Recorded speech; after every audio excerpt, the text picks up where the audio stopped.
In today's video, I'm going to teach you how to give access to Google Forms in a quick and easy way. Whether you're collaborating on a project, needing input from a team, or simply sharing a survey, giving the right access to your Google Form is essential. Let's get started. First, open your web browser and head over to Google Drive. This is your main hub for all things Google Docs, Sheets, and of course, Forms. Once you are in Google Drive, look towards the top corner of your screen and click on the grid icon. This opens up a list of apps. Among the various options available, select Forms. After entering Google Forms, you should see a list of all the forms you have created or have access to. Navigate through these until you find the specific form you want to share. Click on that form to open it. Now that your form is open, it's time to modify the sharing settings, which is really the crux of today's tutorial. Right at the top corner, you should see a purple send button, but instead of clicking it, direct your attention to the share option, usually represented by a lock or link icon.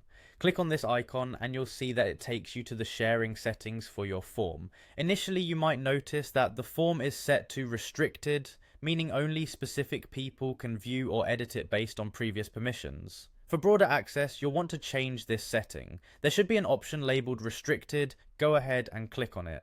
A drop-down menu will appear with other choices. Here, select anyone with the link. By doing this, you allow anyone who has the link to access the form. It's a great option if you're sharing the form with a large group or posting it in a public forum.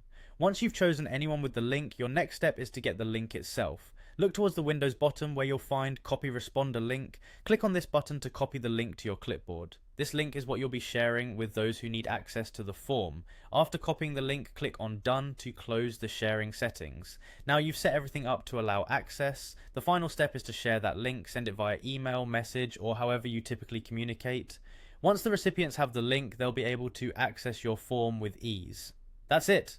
You've successfully given access to your Google form quickly and easily. By following these steps, you've ensured that sharing your form is both efficient and effective.